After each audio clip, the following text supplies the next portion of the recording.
All right, welcome to the Punching Primers podcast.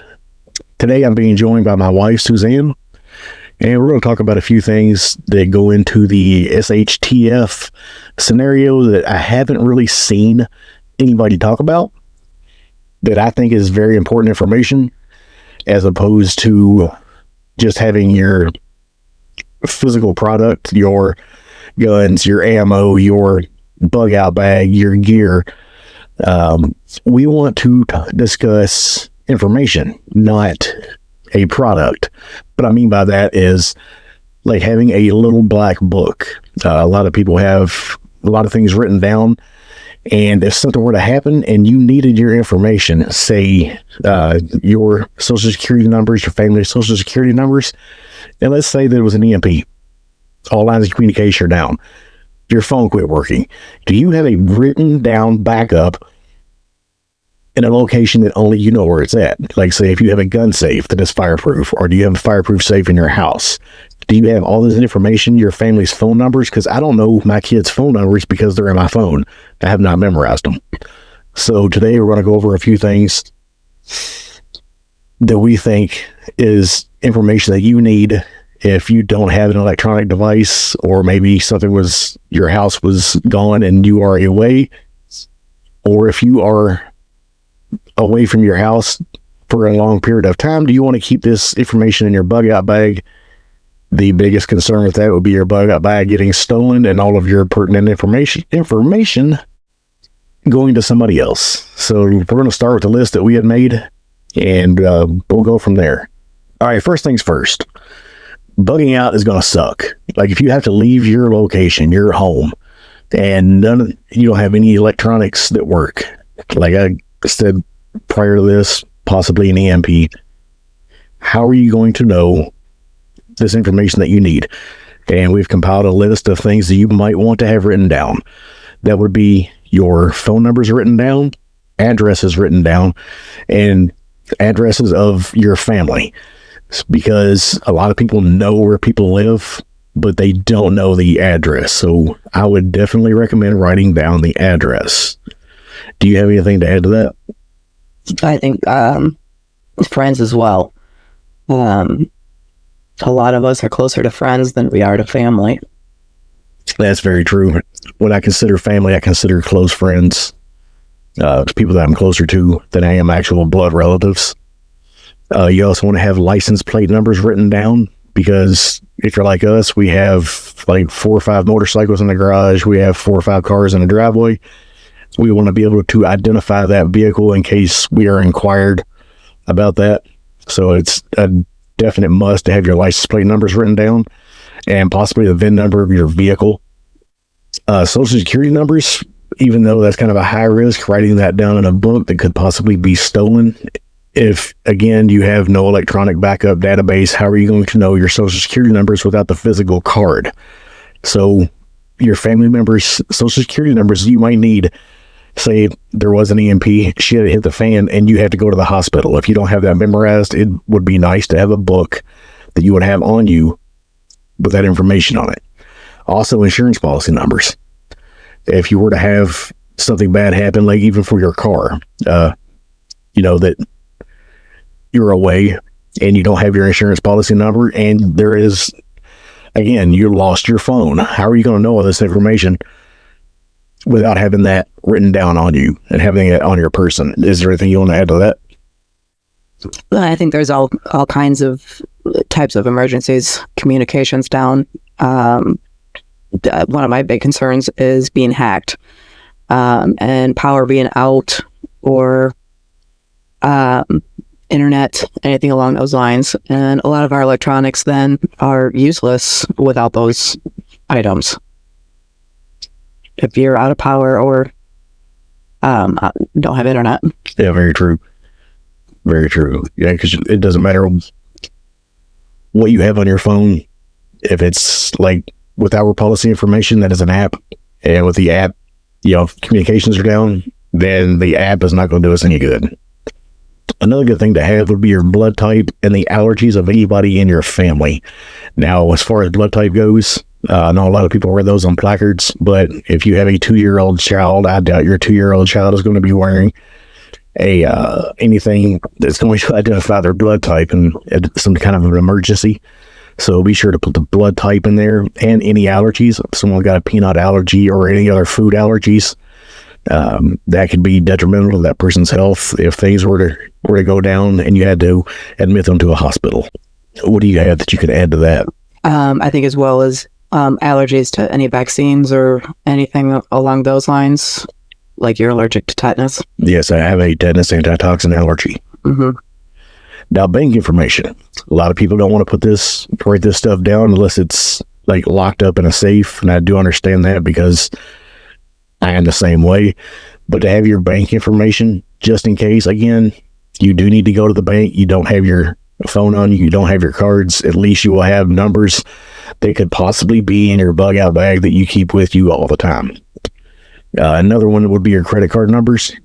And again, write those down. Make sure that nobody has any access to that. And we'll talk in a little bit about a few ways to hide your information and where to store your books, because I think that not only is it important to have it written down, it's important to keep it from being stolen. Another one will be your gun serial numbers. Say your house is broken into, and again, for some reason your phone is not right. I know I like to keep my gun information in my phone. I don't have it written down as something we're currently working on, getting all the gun serial numbers written down. That way we both have a copy of it. Do you have anything else that you could add as far as what you think will be pertinent information in a grid down scenario? I think really just having a backup plan of sorts. How do you find family members? Where's base camp at? You don't know where you're going to be if something bad happens. Mm-hmm. And if you're like us, everybody's separated. Yeah, we all go different directions in the morning. Mm-hmm. So yeah, that's a very good idea. Make sure everybody has the information of where to go in case of a major catastrophe or emergency. Now, one thing we thought about was food recipes. Now, let's say shit hit the fan, you're away from your house, and you have to set up somewhere else. And grandma's got a really good, say, spaghetti sauce recipe. That's going to be at your house in a cupboard. Now, these recipes that you keep sacred, that, this is grandma's recipe passed down from generation to generation, jot that down in a book. Put that in your information book, because it's things like that you're going to wish you had that you didn't. Because again, like I said, bugging out is going to suck. Anything that you have to make your life easier is pretty much gone. So again, those food recipes can be comforting to people, like, oh man, we're out here and we all had to go to a shelter, but we at least have grandma's recipe. We can make something to make us feel comfortable. Because again, comfort food is going to be very helpful in a situation like that, just to remind you of the times that you're not in at that moment. And hopefully any situation like that is temporary. Yeah. Where you can go back home. You never know when there's going to be an evacuation of sorts, train derailment, a spill, anything along those lines where you have law enforcement or anything evacuating people to a safer location for whatever may happen. Like for us, for instance, we live close to the turnpike, and there was a hazmat team not that long ago there for a hazmat spill. Yes, there was. And large fire as well. And I believe people were evacuated around that area. Yes, within a mile of there, or half a mile, I believe they were. Mm-hmm. Yeah, it was the, I can't remember what it was battery acid, I believe, was the chemical that was spilled in the accident. I know it was an acid. I'm not sure which. It was sulfuric acid is what it was. Yeah, I just remember it being battery acid. So yeah, you don't want to breathe that stuff in. Again, that could have you separated from your house. Keep that in a safe that you can easily access. Throw it in your bug out bag that you're going to keep on you. That way you have all of your important information of family members, and even your home insurance policy. If something happens to your home while you're out, you at least have that information written down. Like, we're not making this as a way to scare people to say that it's something is definitely going to happen. We're just saying that accidents happen, life happens, things get out of your control, and when things are out of your control, you want to have this information. And as far as keeping it safe, you could, like, we have a fire safe that is for guns. We also have a fire safe upstairs for information. We can keep in a small book all that information, one in one place, one in the other. That way we both have access and quick access to it if we have to leave. The thing is, just make sure that it doesn't fall into the hands of anybody that you do not want to have it. So that would be like, if you're a woman, keep that in a purse. If you're a man, keep that, in a book bag or an on-body carry type bag, or even something you can shove in your pocket inside of plastic so you don't sweat on it and ruin it. Like, it doesn't need to be a giant notebook. It can be just a small pocket notebook that you have. Something will fit inside of a plastic baggie. I definitely wouldn't put the plastic baggie in your safe, just because if it does get hot, it could possibly melt to it and ruin the book.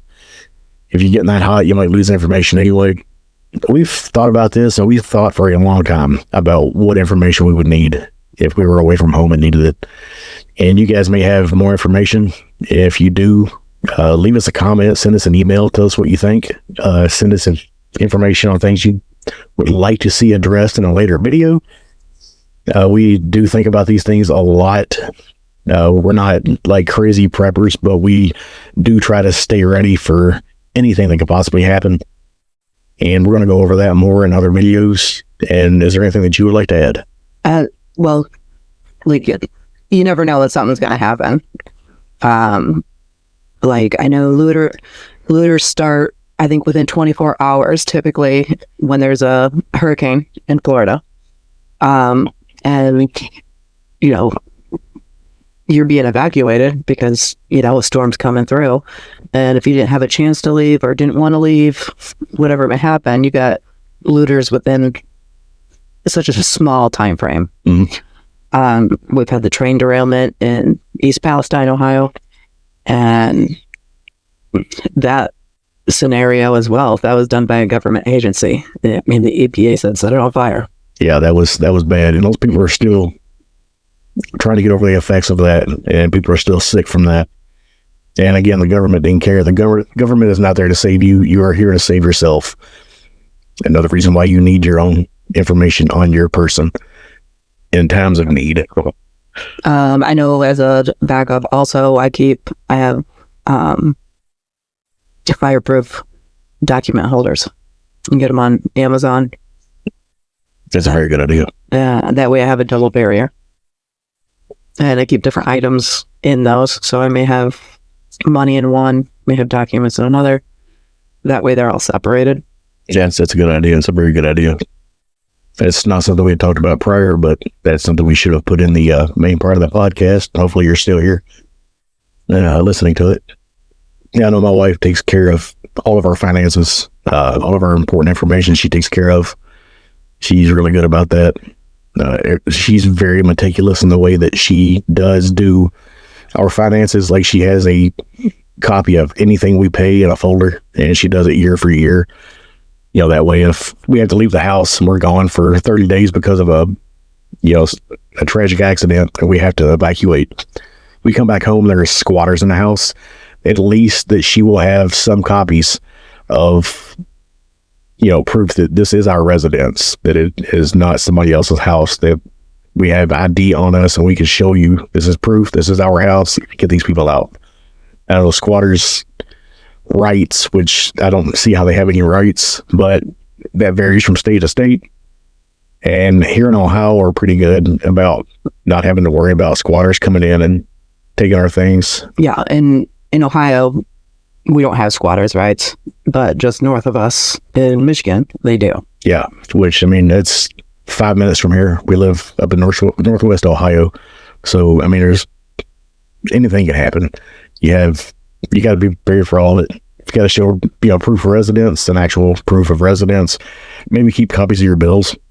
It has your address on it and your name, and that's another way to show that this is your residence, not some, lazy squatter that just decided to move in your house when things were bad.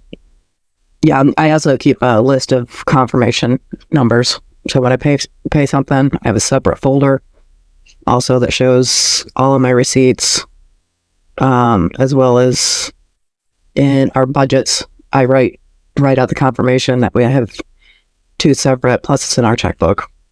That's a good idea. Because I'm bad about confirmation numbers. I take pictures of them or screenshot them, and again, they're on my phone. And that's why she takes care of all the important things, because she's better organized than I am at that kind of thing. Yeah, and I do that for all sorts of reasons. I remember years ago, my mom telling me not to pay for things in cash, because there was and this was years ago, a bill that was paid in cash, and then they said that they owed that because there was no verification that the bill was paid. So they had to pay for that bill twice because it was paid for in cash. Yeah, I can see that being a bad day. Yeah. So that's, one of those life lessons you learn. Yeah, leave the paper trail. Yeah. And you should be able to prove your paper trail. Mm-hmm. Yeah. Well, thanks for joining us today, guys. If you made it this far, we really appreciate it. Give us a like and a follow. And my name is Mike. My wife's name is Susie. And we will see you in the next one.